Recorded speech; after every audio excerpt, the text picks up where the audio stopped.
With that, I'm going to pass it over to Michelle for a quick welcome and hello. Yes, good afternoon, everyone. Thank you for coming to our November town hall regarding the community support waiver. Audrey Davis is going to go over timeline and process, and then Elion Sorensen and Jackie Merriweather are going to go over waiver updates. So I'll turn it back to you, Audrey. Great. Thank you so much, Michelle. Like Michelle said, we're going to give some timeline updates for the CSW.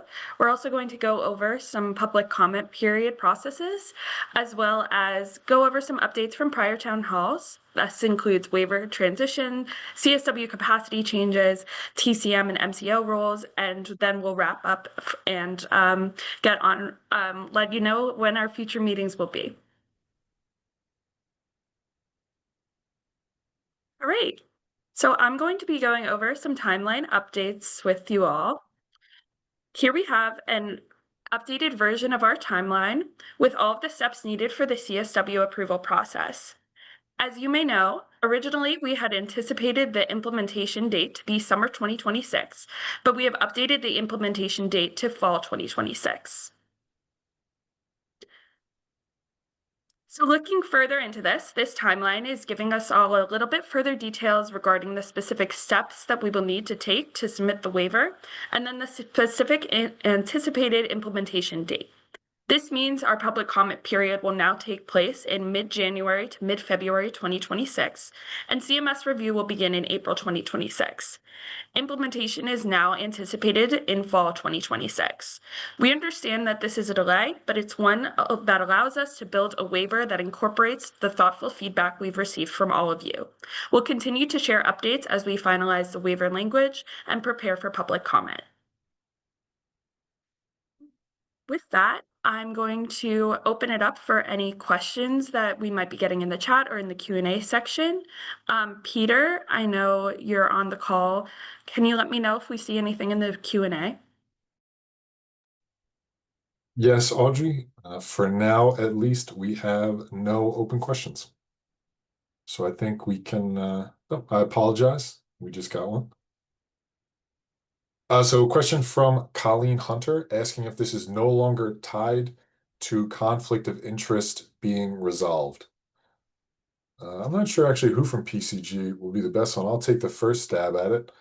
So Colleen, I do know the CSW is beholden to conflict of interest standards, so we do need to abide by that while creating the CSW. However, I don't think CMS will require the IDD waiver or other Medicaid waivers that Kansas has to fully come into compliance with that policy prior to approving the CSW.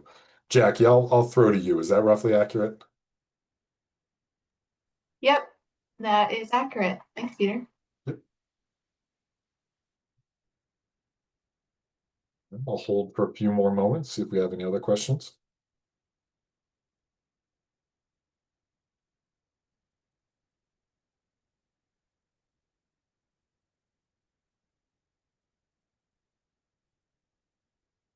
All right, not seeing any, and there will be many more opportunities for questions, so why don't we press ahead?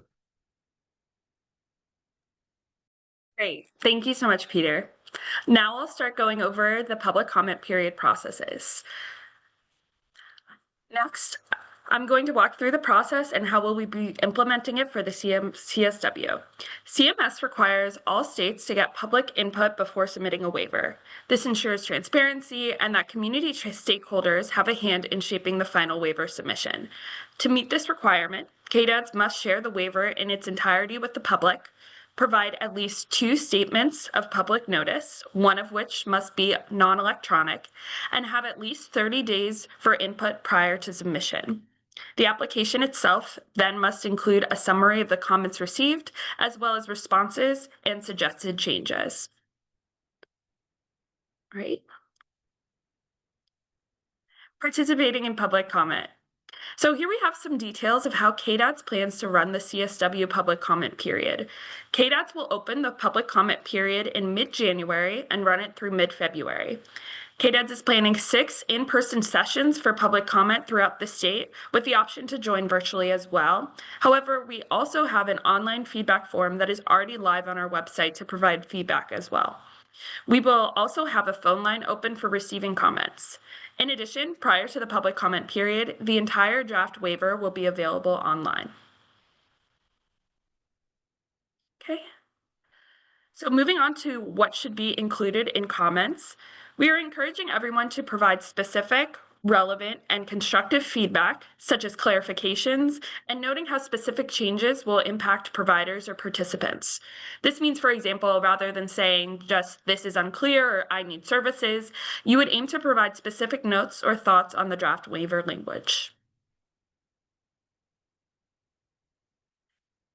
So, providing feedback in advance. You can provide feedback now on the appendices that are already on the website. This is Appendix F and Appendix H. The form that KDADS will be using to collect feedback during the public comment period is also already live on our website. You can also email kansascsw@pcgus.com if you have any other feedback or questions. And we'll make sure to get a link to that early public comment feedback form in the chat. So how KDADS will respond to comments. As I said before, CMS requires waiver applications to include a summary of public comments, state's responses to relevant comments, and a list of suggested changes the state did not adopt and why.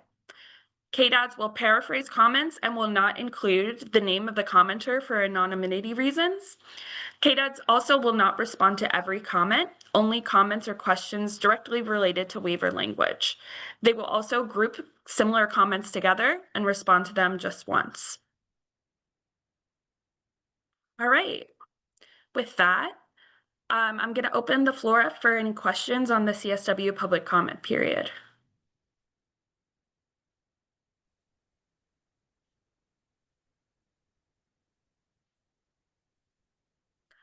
Okay, I see Lisa has raised your hand. Peter, can we allow Lisa to talk? I'm going to I've ask just her to come. given you permission now. If you'd like to go ahead and come off mute and ask your question. Sure. My question is, how will you advertise the public comment period so as many people as possible will know about this? That is a good Thank you. question. We're still working through the full specifics of the marketing plan.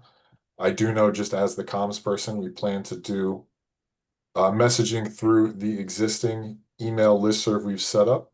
We can also devise any social posts for KDADs to push out through their existing social channels. That's for a start.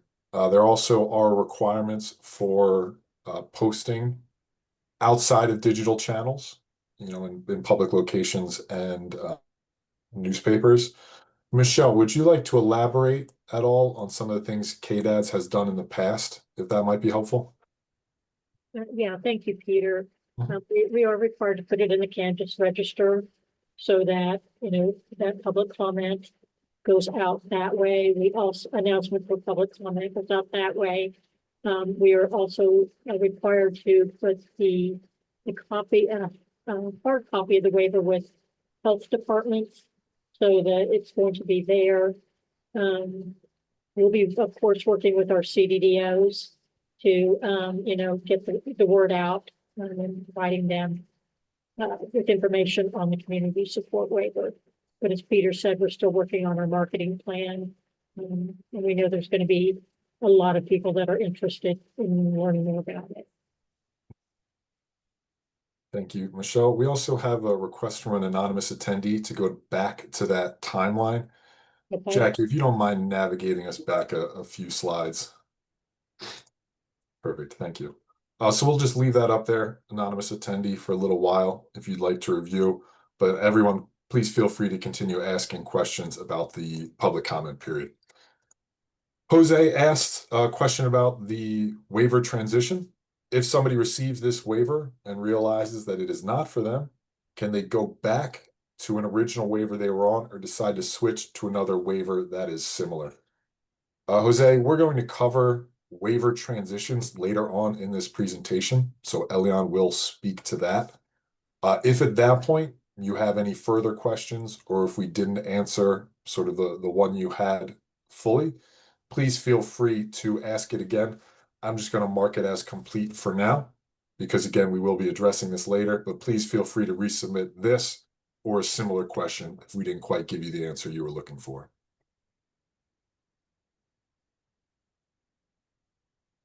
Before, I'm going to link in the chat the link to the early public comment feedback form. So that should have just gone through if you want to go and take a look at it.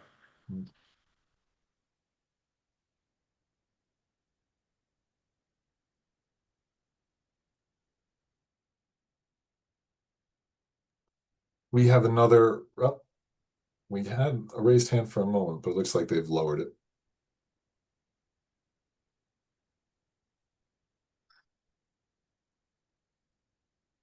Great. We'll give it just one more minute for any other questions, and then I think we can move on. Mhm.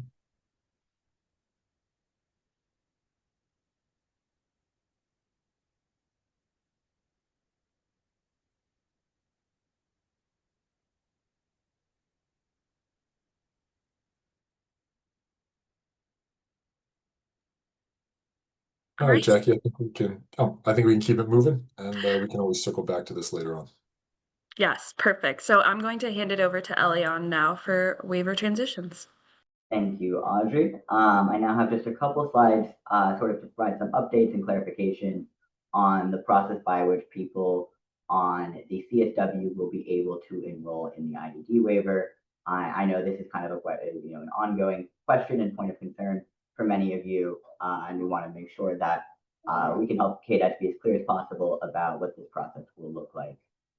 So the kind of short summary is that the process for enrolling on the IDD waiver is not changing. So there are not new policy changes as regards people who are on the CSW and wish to enroll or re-enroll in the IDD waiver. The current policy, and this is what will continue going forward, is that individuals are able to directly enroll in the IDD waiver. That means skip the waiting list if they are in crisis. And crisis is defined as either documentation from law enforcement or the Department of Children and Families that the person needs protection from confirmed abuse, neglect, or exploitation, or documentation that the person is at a serious risk of harming themselves or harming others and is at a significant and imminent risk of doing so. So if either of these circumstances are occurring for somebody, they are able to enroll directly in the IDD waiver, and they do not have to wait on the waiting list. So this means that if a CSW participant experiences a crisis, they will be able to enroll directly into the IDD waiver. If we go to the next slide, please, Jackie. So as I just said, CSW participants who are in crisis and who can't get their needs safely met on the CSW will be able to transition directly back to the IDD waiver. CSW participants who are not in crisis and who want to transition to the IDD waiver will have to ask to be added to the bottom of the waitlist for the IDD waiver and unenroll from the CSW. Now that said, there is also reserve capacity available on the IDD waiver. So if anybody, and that includes a CSW participant, qualifies for any of those reserve capacity categories that are available on the IDD waiver, they would also be able to skip the waiting list and enroll directly, so long as those reserve capacity spots remain available. Next slide, please. We've also gotten some questions in the past about what remaining on the CSW could mean for somebody as they reach adulthood. The CSW is open to individuals who are aged 5 and older, which means that children do not automatically need to transition off the CSW when they reach adulthood. However, the CSW may no longer be able to meet a participant's needs after they lose access to child-specific non-waiver services, such as EPSDT. In other words, somebody may be a good fit for the CSW in combination with access to those child-specific non-waiver services. And it is possible that once they become an adult and lose access to those services, that the CSW may not be sufficient to meet their needs. If that is the case, the person can choose to unenroll from the CSW and join the IDD waitlist, or enroll directly if there's capacity, or if they qualify for reserve capacity or in crisis. CDDOs are responsible for counseling participants on their best options for accessing services when enrolling in a waiver or during important transitions. Next slide, please. Thank you. So I now will provide some updates on the capacity or the number of spots that will be available for the CSW. And then I'll pause after the next two slides to take questions on any of the things that I have presented so far. Next slide, please. So KDED had previously shared that the CSW would have 500 spots in the first year, 1,000 in the second year, and 1,500 spots in the third year. I'm here now to provide an update to that and clarify that the CSW application will list 500 spots for each year 1 through 3. This is because KDED has funding for 500 spots on the CSW. And I'll note that those 500 spots include spots held for reserve capacity. On the next slide, when I get there, we will have a list of the reserve capacity numbers for the CSW. KDED will ask the legislature for additional funding to make available 1,000 spots in year 2 and 1,500 in year 3, provided that enrollment and interest is sufficient. So if a large number, if the KDED gets close to or hits that 500 number in year 1, and it's clear that there is really sufficient interest in the CSW, KDED will request that the legislature allocate additional funding so that 1,000 spots can be available in the next year and 1,500 in the year after that. If that funding is made available, KDED will submit a waiver amendment. And the reason that the waiver as of now will only have 500 spots per year is that KDED cannot commit to this amount until the legislature allocates sufficient funding. So KDED does intend and they hope that additional spots will be made available, but the waiver language as of now will only indicate those 500 spots, given that KDED does not yet know if that funding will be available for it. Go to the next slide, please. I have up here, and I've presented this information before, but just as a reminder for you all, the reserve capacity spots that will be available for the CSW. The CSW will have 25 spots of reserve capacity for current IDD waiver participants who wish to transition to the CSW. 20 spots for children who are in foster care, so children who are in the custody of the Department of Children and Families. 2 spots for military service members and their immediate dependent family members. 2 spots for children that are no longer eligible for the technology assisted or TA waiver. 5 spots for people no longer eligible for the brain injury waiver, the BI waiver. And 65 spots in year 1 and 2 for children who are currently on the autism waiver and wish to transition to the CSW. No further slots will be made available for those individuals in year 3.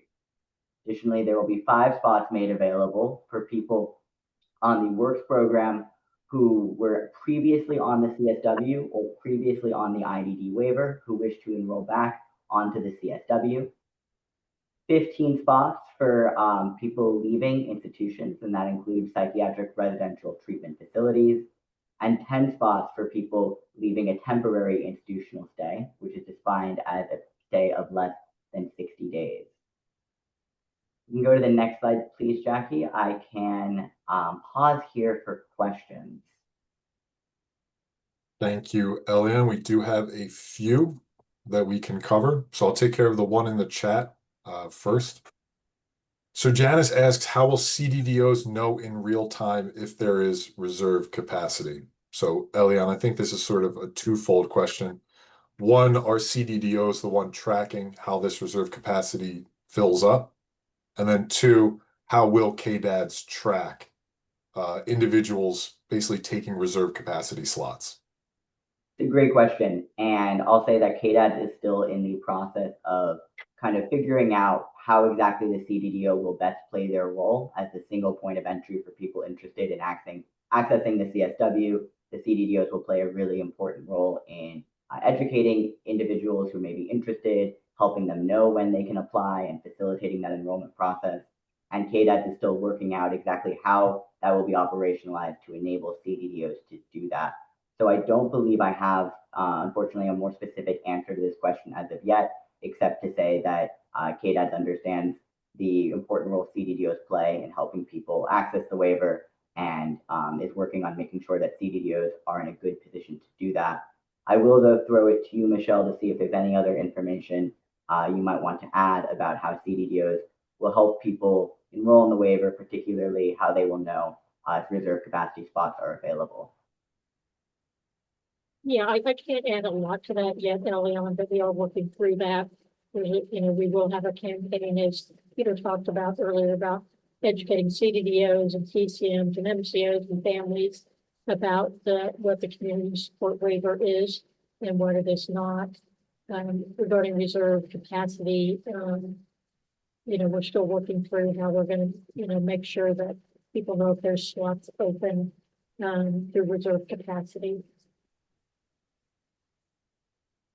Thank you, Elion. And Michelle, Elion, I'm going to engage in my usual habit of asking you a difficult question. Colleen Hunter is asking about reserve capacity available on the IDD. Now, I would be astounded if you had those numbers at the tips of your fingers, but do you have any idea where that information might be? Yeah, Yeah, I do not. Oh, sorry, go ahead, Michelle. In general, I can just tell you that if you look on the website, we do post all the waivers, and reserve capacity is listed there. But if you're wanting to know about reserve capacity as of today, you would have to reach out to our IDD program manager, Corby Lockwood. Thank you, Michelle. And just to clarify, when Michelle says the website there, Colleen, she means the KDAD's website. KDAD's website, yeah. Not the CSW website. But if you reach out to us through that CSW website, we will also be happy to connect you to somebody who might have the answer you're looking for. All right, Ellie, I'm back to you. A question from Jose. He's basically asking if if an individual switches from the CSW to the IDD, sort of twofold question. One, in ordinary circumstances, would they go to the end of the wait list? And two, could you just, again, summarize briefly what some of the cases might be where they would move up or bypass certain spots on the wait list? Yeah, absolutely. So the short answer to that question, Jose, is that yes, if a person is on the CSW and wishes to get back onto the IDD waiver, and there are no kind of other mitigating circumstances present, they would be placed at the bottom of the waiting list. I know KDADS knows how long that waiting list is, and that for many people are waiting years and years to get access to services. I will add that the intent of the CSW, KDADS' hope for the CSW is that it provides a tool to reduce the waiting list, to help people who have lower level of needs get access to services more quickly, and that those people who might be on the waiting list or might even be on the IDD waiver, but who could benefit from a waiver that provides less intensive services, that by enabling those people to access the CSW, the waiting list will be reduced, speeding up access for those who require the higher level of services that the IDD waiver provides. Now, as I had also covered on a few slides ago, there are then still situations in which a person would be able to jump the waiting list and enroll directly. And that is if a person meets the definition of crisis that KDADS has in their crisis exception policy, or if they qualify for reserve capacity for any of the IDD waiver reserve capacity categories, and there are spots available for them. I recognize that this, for some of you, is a disappointing answer, and I know KDADS does as well, and that KDADS is really doing their best to speed up access to services and help make sure that people are on the right waiver that meets their needs. But understanding that the CSW alone is not, going to end that waiting list, and there are ongoing efforts across the state to improve things for people with intellectual and developmental disabilities and their families. Thank you, Elion. Anonymous attendee, I see your question about the timeline. I would just like to get through all the capacity questions first, and then I'll return to that one. So please appreciate it if you would just be patient for a moment. A question from Laura Robeson about what happens to participants currently on the autism waiver that are under the age of 5. Michelle, I imagine this is a question you're best positioned to answer. I know our focus is on the CSW today, but if you have anything sort of very brief that might answer Laura's question, I'm sure she would appreciate it. Laura, I'm sorry. Can you repeat that question again? Oh, absolutely.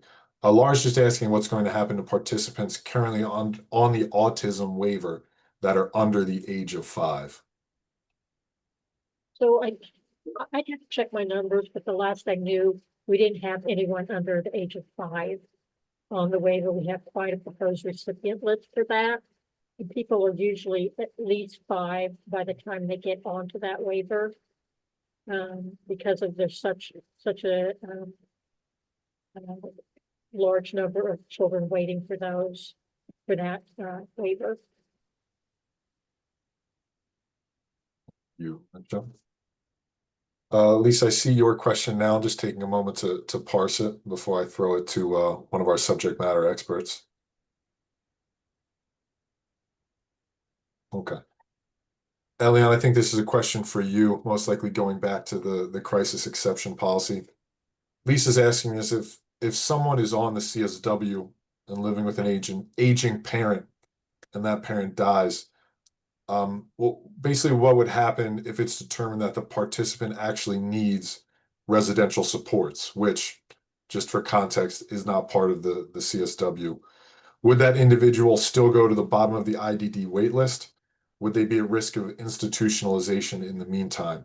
I mean, we might not be able to parse the exact specifics of the crisis exception policy, whether or not the person would qualify without knowing more. But can we say just broadly if this is the sort of situation that policy is designed to address? Yeah, I think it's a challenging question. If the person was, at serious risk of harm as a result of that loss of care provided by their parent, in that case, I think it's likely that KDADs would consider that a valid crisis exception or request. That said, I can't say that necessarily that would be the case, and I will pause here in case, Michelle, there's more information you want to add in light of this question. Yeah, Elian, typically when we've done crisis, people have gotten a crisis exception. A lot of times it's due to aging caregivers either passing away or no longer being able to provide the supports in the home.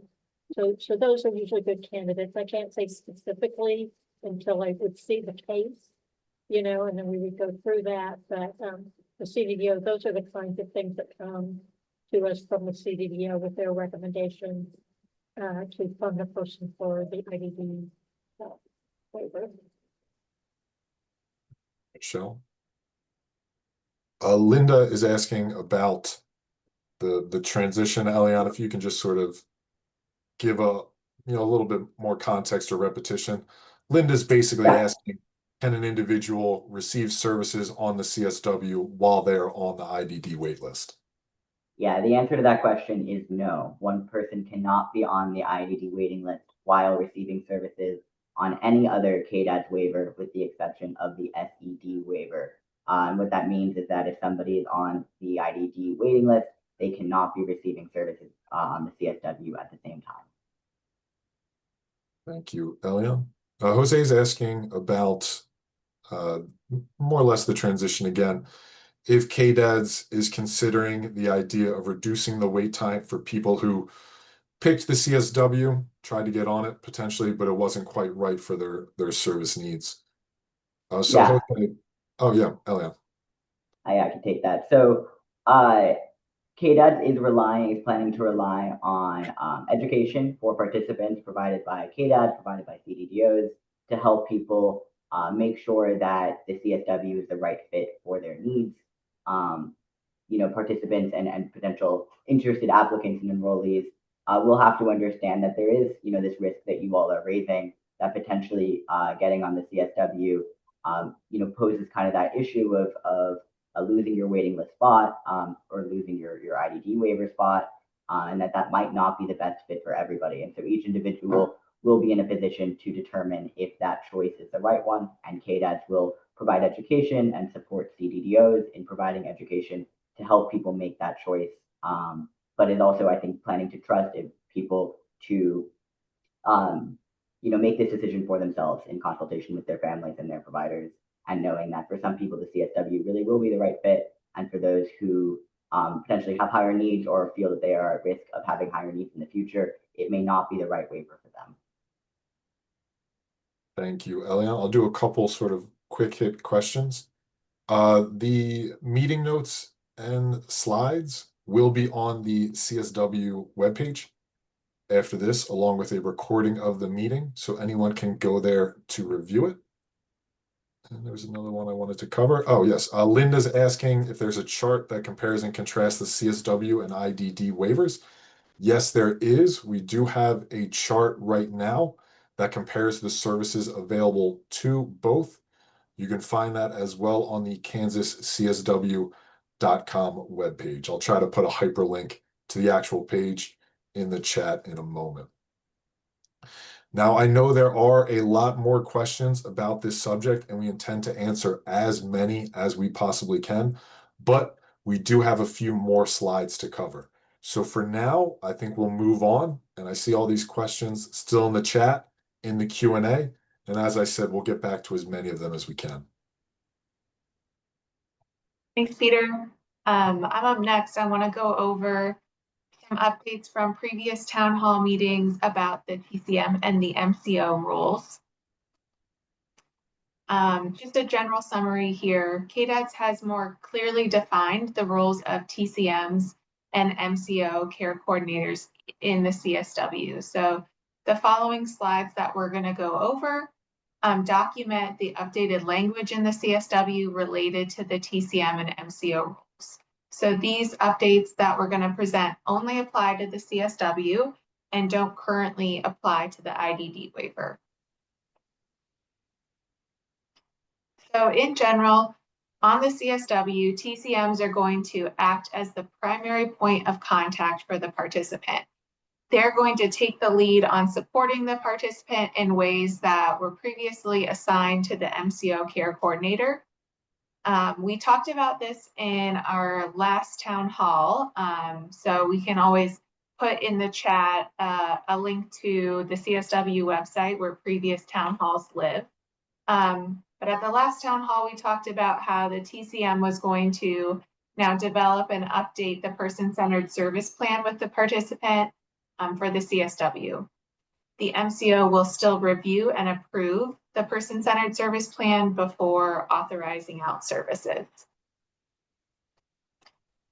In general, on the CSW, the MCO care coordinator is still going to remain present to support the TCM.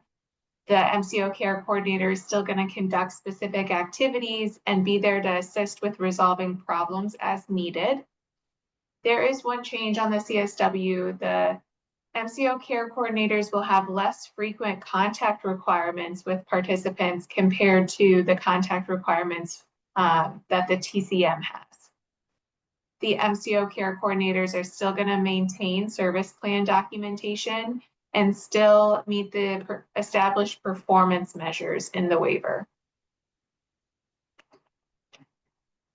So related to the contact requirements, KDADS is changing the contact frequency requirements for TCMs and MCO care coordinators. TCMs must communicate with CSW participants monthly by phone or virtually, and then meet quarterly with participants in person. The MCO care coordinators must meet with participants at least once every 6 months. So at least one in-person meeting will occur when the care coordinator conducts the NRRAI needs assessment and attends the service planning meeting.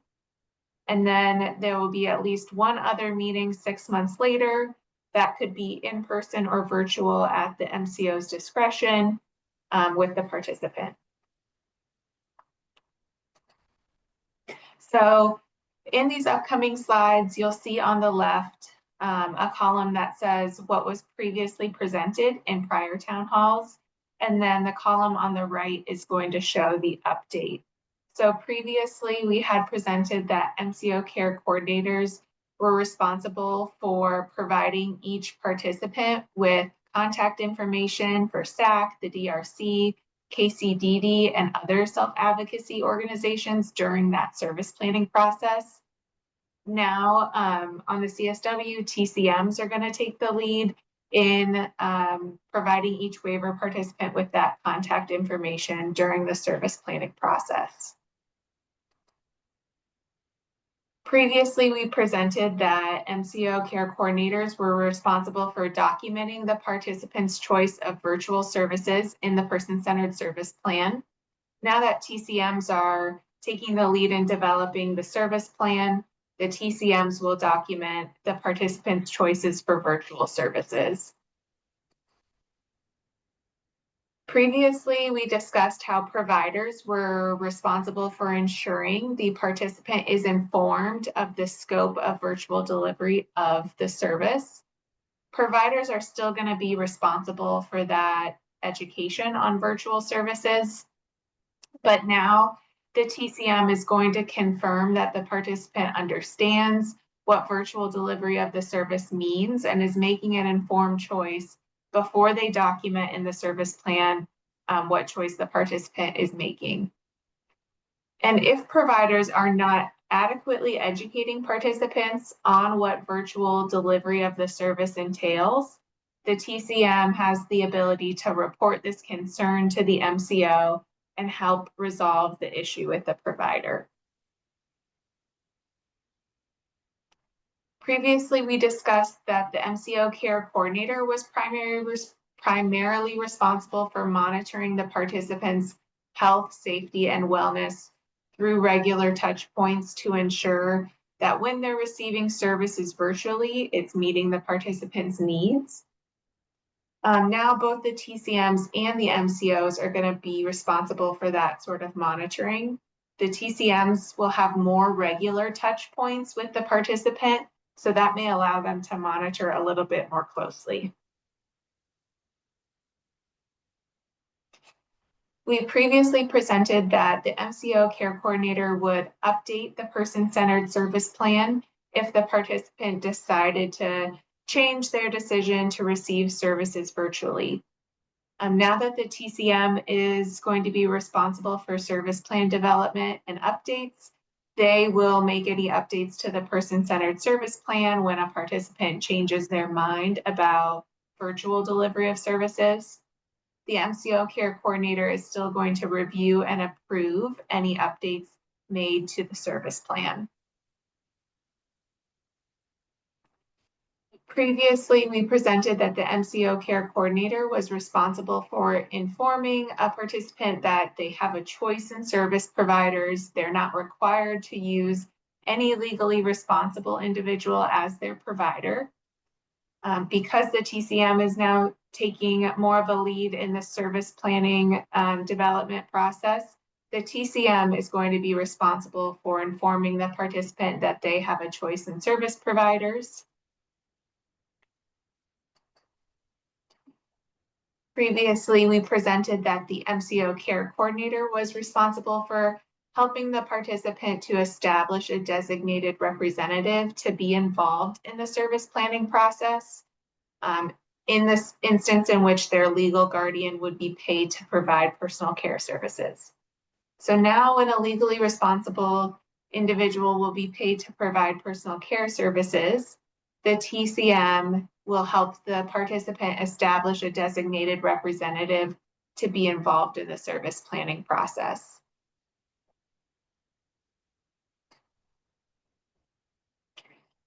Additionally, TCMs will educate the legally responsible individual or their relative when in the case in which they are providing the services to the individual of their responsibility to use what we call substituted judgment on behalf of the participant. So substituted judgment means that anytime you're providing services to a participant, you should make decisions based on what you believe the participant would want. If the TCM is concerned that a legally responsible individual or relative who are providing services to the individual are not acting in the best interest of the individual, they can discuss those concerns with the MCO or state partners at KDADS or KDHE. TCMs may also connect participants with SAC or SILS. So that's the Self-Advocacy Coalition of Kansas is SAC, and then SILS are the Centers for Independent Living. Those two organizations can help with self-advocacy training if the TCM believes that the participant needs to grow in their self-advocacy skills.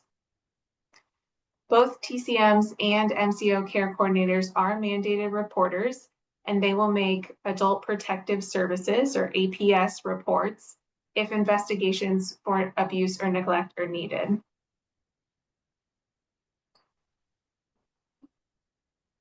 So regarding limits on the amount of waiver services, we previously presented that if a participant's needs no longer could be met within the CSW $20,000 budget cap, the MCO care coordinator would help the participant find other services to supplement waiver services or refer the participant to another waiver program.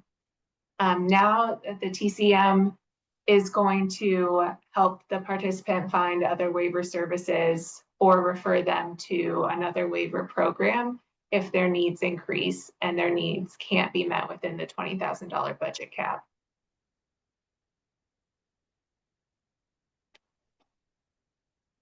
Previously, we presented on some information about self-direction, that during the service planning process, MCO care coordinators would provide information on self-direction, including the list that you see on the screen here. So the benefits of self-direction, the risks of self-direction, what supports are available if a participant wants to self-direct their services. Now the TCMs will provide that information to participants during the service planning process.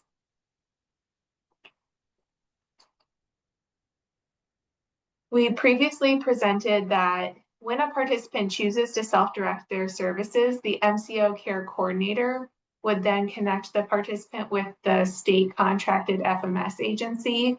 Now the TCM is going to make that connection for the participant. And previously we said that the MCO care coordinator would review the participant's decision to self-direct their services with them at least annually during the annual service plan meeting.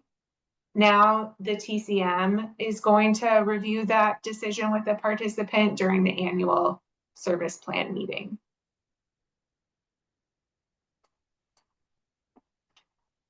So previously, the MCO care coordinator would update the person-centered service plan if the participant decided they wanted to stop self-direction. Now, because the TCMs are developing the service plan for individuals on the CSW, the TCM will update the person-centered service plan if the participant wanted to stop self-direction.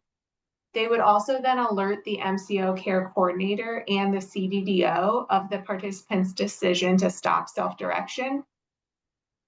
The TCM is going to be the participant's primary contact to help them transition from self-directed services to provider managed services so that they maintain continuous service coverage during that time.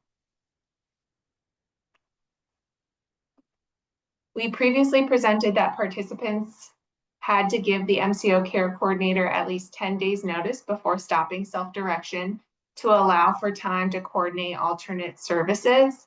And now we have that participants have to give the TCMs 10 days notice before stopping their self-direction.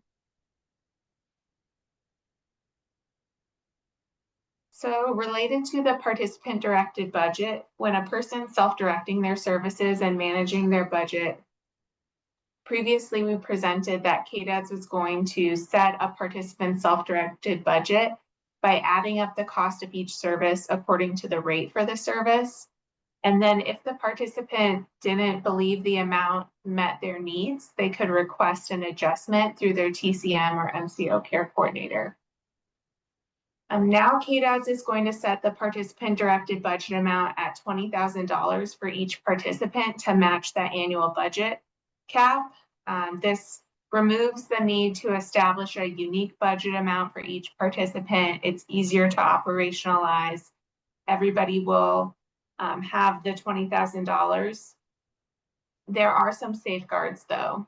A participant's services are still going to need to be based on their assessed needs as documented in their service plan.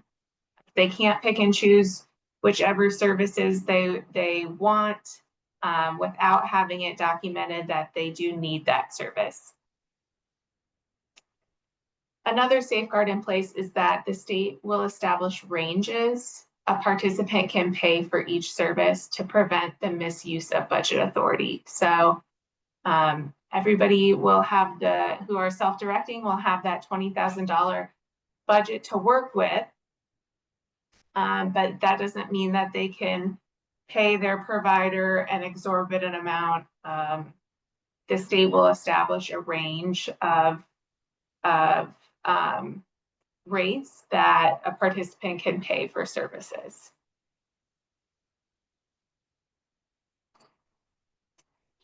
We previously presented that the MCO care coordinator would inform the participant of the budget amount as they're developing the person-centered service plan.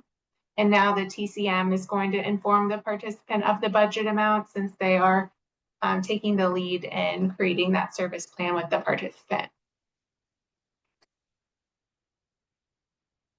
Some additional information on safeguards on self-direction expenditures. So when a participant is self-directing their services and managing their budget, with the help from their support broker, they're going to create a monthly spending plan based on how frequently they want to schedule their services and the rates they want to pay their providers. The TCM is going to be the one who reviews that spending plan to make sure it's consistent with the participant's needs as identified in the person-centered service plan. The FMS is going to monitor the participant's use of services and update the TCM on any under or over use of services. The FMS is going to provide written financial reports to the participant, the TCM, and the MCO care coordinator. If problems with self-directed service delivery are identified, the support broker will contact the TCM and the MCO care coordinator to help resolve the problems.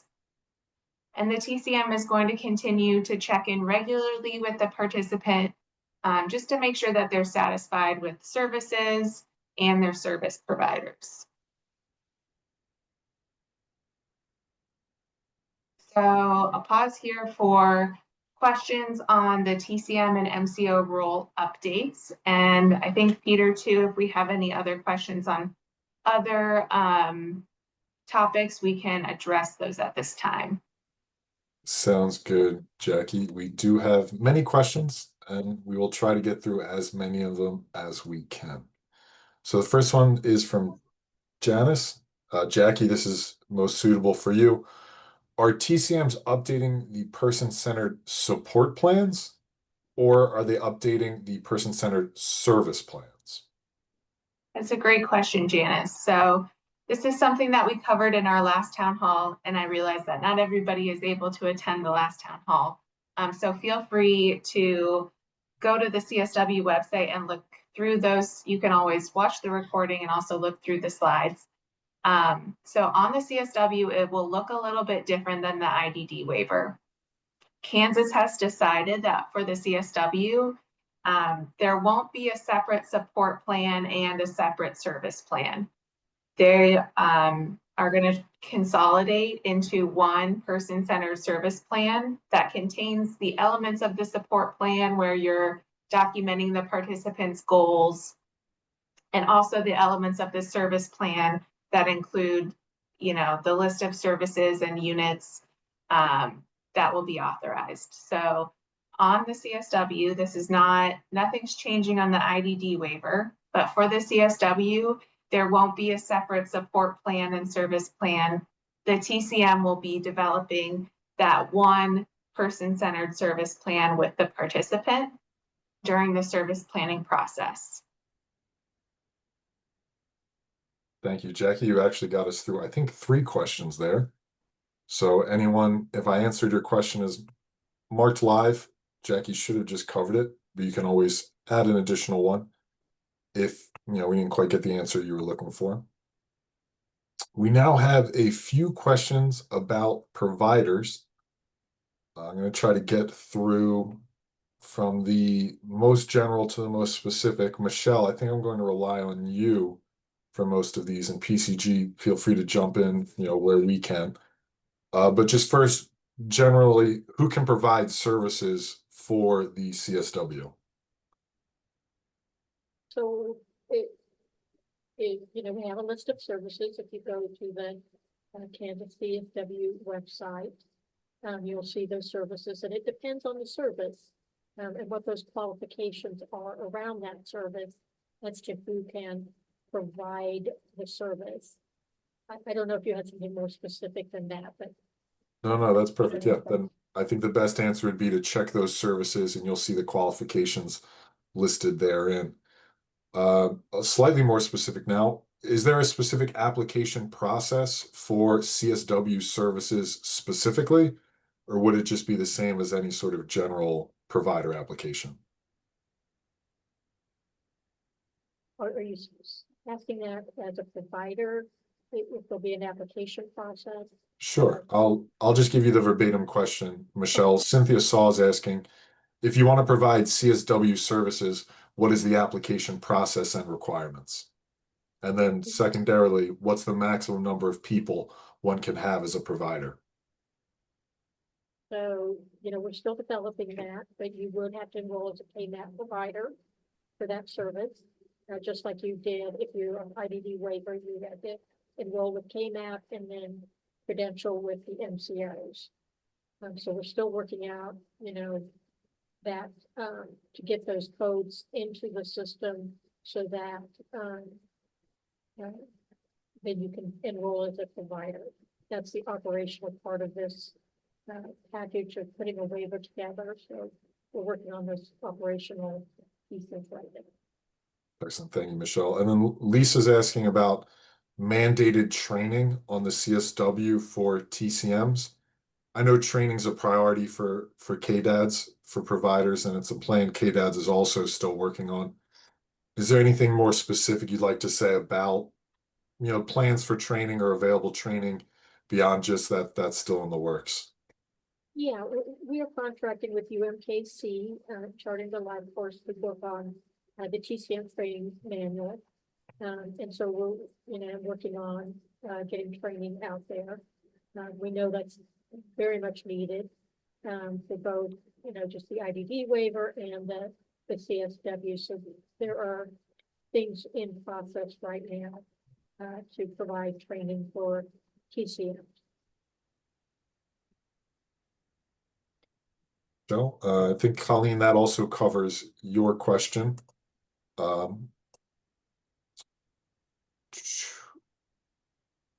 Linda, I believe we covered the first half of your question as well. I see that second half is a little bit more specific to your individual case, so we can't quite answer that right now. But again, if you'd like to reach out to us, I know we've spoken some in the past. We'll be happy to continue assisting you if we can.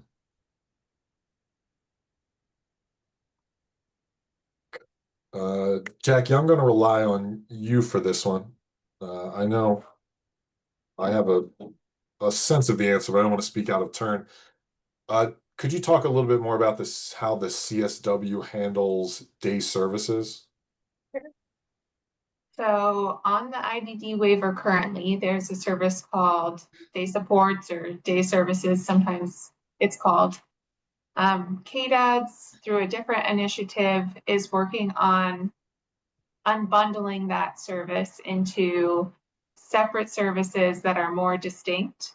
That is for the IDD waiver.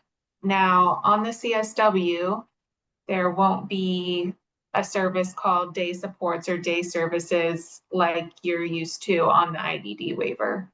There are as KDADS is going through that unbundling process, they identified some of the services that might be unbundled from day supports. One of those was life skill services. And they also looked at supported employment and unbundling that into two separate services. So you'll see on the CSW, there is life skill services allowed, and there's career exploration and planning, and then individual employment support services. So if you go to the CSW website, you can read the full definitions for all of those services. They're not the traditional day support service as you are expecting or as you're used to maybe on the IDD waiver. But they might be somewhat familiar to you, life skill services and individual employment supports and career exploration and planning. Thank you, Jackie. I'm going to rely on you for this next one as well. Is there a provider managed PCS option under the CSW? Yes, there is both a self-directed service option, so you can get your personal care services via self-direction if you wanted to hire your own personal care attendant. You can also, if you don't want to hire anybody and be their direct employer, you could get provider managed personal care services through the CSW as well. Thank you, Jackie. Stephanie Calderon, I see your question about getting approved to be your child's paid caregiver. That question is a little bit more specific, a little bit more involved than our focus today on the CSW. Again, if you'd like to reach out to us outside of this town hall, we'll be happy to point you to some resources that can give you some more information. Michelle, I'm going to throw Amy Campbell's question to you, asking about the MCO care coordinator, if that's distinct or separate from the community care coordinators that MCOs need to implement as part of CAN Care 3.0, and if CSW participants will be eligible for that community care coordination. Hey, thanks for the question, Amy. Yeah. When we're talking about the care coordinator, we're talking about the MCO care coordinators in this context. The community care coordinators, you know, we're still working on developing that with the MCOs. They're working on how they are proposing to roll that out. So I don't have an answer currently, but I would think that a community care coordinator might be available to someone in the CSW as well. Thank you, Michelle. Michelle, I'm going to throw one more question to you. And Jackie, as Michelle's answering that last one, if you could scroll back to our timeline slide, I would appreciate it. But this is a question from Sheila McKinley about reimbursement rates for TCMs, and if there will be an increase in the reimbursement rate due to the responsibilities they have under the CSW. Sheila, so we don't determine reimbursement rates for TCM. You know, we are supportive of them getting an increase in the rates that is determined by the legislature as to what TCMs are paid.